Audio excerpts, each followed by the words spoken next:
Compostela 2, Langreo 0, Tropezón 1, Murcia 4 e Zamora 0, Atlético Astorga 0.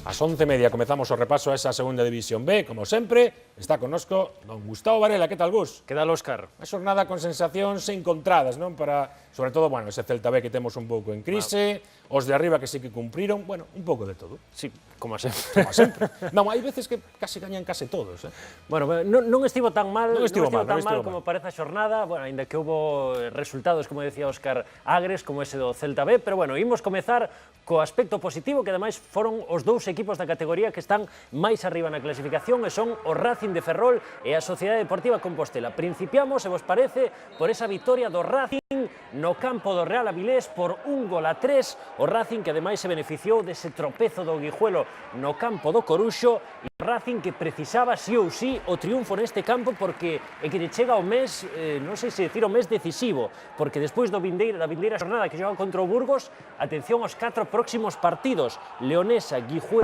Valladolid e Logroñés, que son todos os equipos que ten derrador pelexando por ese mesmo obxectivo. Antes falábamos do de por si este mes é importante, o mes do Racing o ten aí diante. 0-1 marcaba Adrián Cruz, por certo, despois da lesión, primeiro partido que xogou como titular Adrián Cruz. Na segunda metade, Marcos Álvarez, que está collendo continuidade no equipo titular. Este é unha boa nova para Manolo, que os alternativa. O Avilés, que é un equipo que o ano pasado se meteu en fase de ascenso e que marcou ese gol, non sei se chamarlle, bueno, de carambola, de billar, o lanzamento de Alex Arias, a pelota peta en Adrián Cruz e supera a Macai, pero nin con ese golpe se veu abaixo o Racing, que acabou marcando gol obra dun xogador, bueno, que sempre sai nas segundas metades e sempre aproveita eses minutos. Dalmau, xa o coñeces, eso seguro. 7 goles. Sí, a verdad que o rendemento é impresionante. Impresionante, sí. Revoluciona os partidos. Se fora na NBA se diría o sexto home. O sexto home, sí. Pois aí estaba, Óscar, o triunfo do Racing. Escoitamos, se che parece, o seu técnico, a Manolo García. Pero creo que a nivel general estuvimos bien, dominamos un poco como queríamos que fuese el partido y bueno, lo más importante finalmente, y a pesar de, sobre todo, esos 10 minutos que lo pasamos realmente mal, el equipo se comportó bien y bueno, nos vamos con lo que tratamos de venir aquí, que era ganar el partido. Turn it on, I'm ready to go. Where we're heading, I don't know, but I like you. Am I wrong? It's a song I've sung before, but this time I'm not alone. I'm just like you. Am I wrong? I don't think so. And am I wrong? I don't think so. And am I wrong? I don't think so. O vindeiro sábado a 6 da tarde, interesante ese Racing de Ferrol Burgos na Malata, aquí en directo na TVG 2. Gus, que pensamos do Compostela? Vai chegar, non vai chegar? Pode estar a tempo? Eles creen que teñen esa opción, que eso é moi importante, estar convencidos de que teñen esa opción, e ademais o que dixemos do calendario do Racing de Ferrol é moi importante para o Compostela, porque xogan directamente diante de Guijuelo e de Logroñés, é dicir, eses tres equipos vanse enfrontar entre sí, evidentemente non todos poden gañar, non todos poden sumar puntos, e o Compostela ten que estar á expectativa, a ver o que pode pasar. O que pasa é que é un marxe de erro é mínimo. De compose prácticamente, como evidentemente, e a vindeira semana vai xogar a Murcia, que é un partido complicado, pero xoga Murcia e Oviedo nos últimos 9 partidos, pero o resto de enfrontamentos son diante dos equipos da zona baixa da clasificación. Son todos do 10º cara baixo. Non sei se dicir se iso é bo ou malo. Claro. Pois probablemente non. Sí. Pero de todas maneiras, o que está claro que o Compostela non vai a arroxar a toalla, porque o adestrador o ten claro, sempre marca a línea de non rendirse, e o que se reflexa no Compostela. Un partido que encamiñou moi pronto, co gol de Yacín aos 7 minutos. Por certo, Yacín, 3 partidos como titular, 3 goles, ese goleador que lle estaba faltando en Compostela e que por fin apareceu. Na segunda parte espertou o Langreo, que é un deses equipos que vai en clara costa abaixo, moito ollo co Langreo e co risco de descenso, e no último minuto Jordan fixo o 2-0, polo menos o Compos fixo os seus deberes e recurtou distancias, bueno, con eses equipos que están na zona alta, en concreto co Guijuelo. Se non queréramos non faríamos isto hoxe, non? Creo que xa dixemos, son de finais por algo, por eso precisamente, porque temos que xogar todas como se fora o último partido. E bueno, hoxe foi a primeira e ahora seguir a pensar no Murcia, que é o seguinte partido. Nosotros vamos a jugar los 9 finales como nunca y a ver lo que hacen los de delante, pero nosotros no vamos a dejar nada. Recortou o Compostela co Guijuelo e puido incluso recortar máis, porque empatou nos últimos minutos ante o Coruxo, unha mágoa. O Guijuelo, no Coruxo, bueno, queda unha mala sensación, porque evidentemente era un partido que tiñan encaminhado, e non sei como vedes o vaso do Coruxo, eu estaba mirando as últimas xornadas, medio cheo, medio baleiro, unha derrota en 5 partidos ou unha victoria en 6 partidos. Non sei a estas alturas como tomar estes números que está a ter o equipo de Rafa Sáez. Eu empregaría a tranquilidade, porque, bueno, lle está permitindo ter certo marxe de erro, certa tranquilidade, bueno, eu creo que non é para preocuparse.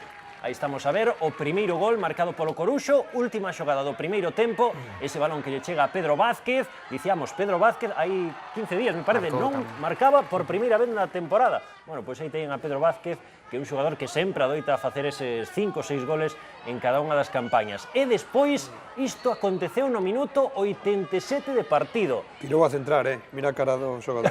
Case como a quen non quere a cousa, Gerai meteu ese balón na mesma escadra. Un partido que rematou dese xeito, de malas maneiras. O gol do Guijuelo foi no minuto 86, unha auténtica mágoa, porque o Coruxo ben puido levar os 3 puntos deste enfrontamento tan complicado. El partido ya deambulaba en el minuto 80 y muchos y la sensación de peligro del juego era escasa, con lo cual el 1-0 yo siempre pensé que nos podía llegar. Una jugada accidental, un centro, ni tal siquiera diría yo un centro chut, ¿no? Nos amarga un poco la tarde, porque yo creo que el Coruxo ha hecho méritos más que suficientes para ganar el partido. Empate para o Coruxo, tamén para os Somozas, neste caso, ao contrario no marcador, comezou perdendo e acabou empate. Sí, e sacaron nos Somozas unha visión moi positiva deste empate porque, bueno, o Lealtad, no caso de gañar, teríase posto aí moi arriba, prácticamente fora de postos de descenso, e agora mesmo todo que sexa sumar un punto, apañar un punto... Que son situacións nas que ademais evitas que o rival sume. Bueno, a situación por abaixo é realmente agónica, é moi complicada. Problema por Somozas, que se lle mancou Ever contra o final da primeira metade, máis problemas con este gol de Jorge. Vexan o lanzamento de falta. Este sí que quere tirar, Sí, este, bueno, buscouno con toda a intención. Dicía zona baixa, despois repasarás a clasificación, Óscar, pero primeiro apuntamento entre o 10º, o Somozas, que ten 35 puntos, e o 17º, que é o primeiro, entre o 18º, que é o segundo equipo de descenso, hai 5 puntos. E no caso de ter gañado hoxe o Lealtad dos Somozas, habería tan só 3 puntos en 3 equipos. Pois moi importante entón o empate, E aí estamos a ver xa accións da segunda metade, bueno, accións da segunda metade non, acción do gol dos Somozas, un gran gol marcado por Jordi Martí, e os Somozas, que sempre ese equipo que empeza tantos e tantos partidos por debaixo no marcador, eu creo que é o equipo que máis veces remontou nesta categoría. Bueno, remontar ou empezar por debaixo e polo menos sacar algún punto. Estamos a ver un paradón de Marc Martínez e esta última ocasión do Lealtad nun partido, vamos, que foi a cara de can como os 9 que agardan no futuro. Tiña na cabeza un partido que ao final no plantexamento que no que me toca penso que me equivoquei. Está claro que queremos ganar todos los partidos, sea contra quien sea, pero viendo cómo se nos ha puesto el partido, pues el empate y seguir pues con la misma distancia con ellos e incluso poder recortar puntos a otros rivales, pues la verdad que nos vamos esta semana muy contentos para casa. Agora mesmo o equipo que ten peor pinta ou polo que podemos estar máis preocupados, desde logo, é o Celta B, porque está aí a nada de entrar nos postos de descenso. Que vimos o Langreo, que é un equipo que viña de máis a menos, que viña dunha situación desafogada e agora mesmo está en problemas, e co Celta B, non sei se coincidides, Xosé Luis Tito, que pasa o mesmo, son 5 derrotas seguidas, un filial cando ven en costa abaixo... Sí, para mí é unha situación moi perigosa, porque nesta situación o normal é que a falta de confianza invada os xogadores xóvenes. Ademais, era un partido importantísimo porque o Sporting estaba en descenso e se o Sporting non gañaba este partido prácticamente quedaba afundido. Sí. Hombre, son situacións un pouco límites. Este gol lle fai bastante daño. Foi gol ao principio da primeira metade, no minuto 9, e gol no minuto 9 da segunda parte. Bueno, Xosé Luis, non sei, a mensaxe, dende logo, ten que ser de tranquilidade porque agora mesmo o Celta B depende de si mesmo. Sí, hombre, os equipos filiales de... sabemos que son máis de estados de ánimos, de estar con picos moi altos e picos moi baixos, non hai que tratar de... Por certo, non poderá xogar Kevin a vindeira semana. Sí, o lateral dereito. Realmente, bueno, os decía a semana pasada que pensar en cousas máis allá que do partido do seguinte domingo xa é... Avilés e Burgos son os dous seguintes, que son xustos equipos que están por riba do Celta B. Celta B 32, Avilés e Burgos 34.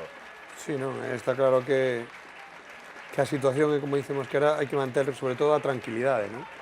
E un dato que os comentaba antes, nos 4 grupos de segunda B hai 10 equipos filiais ou en postos de descenso ou pelexando por escapar deles, non?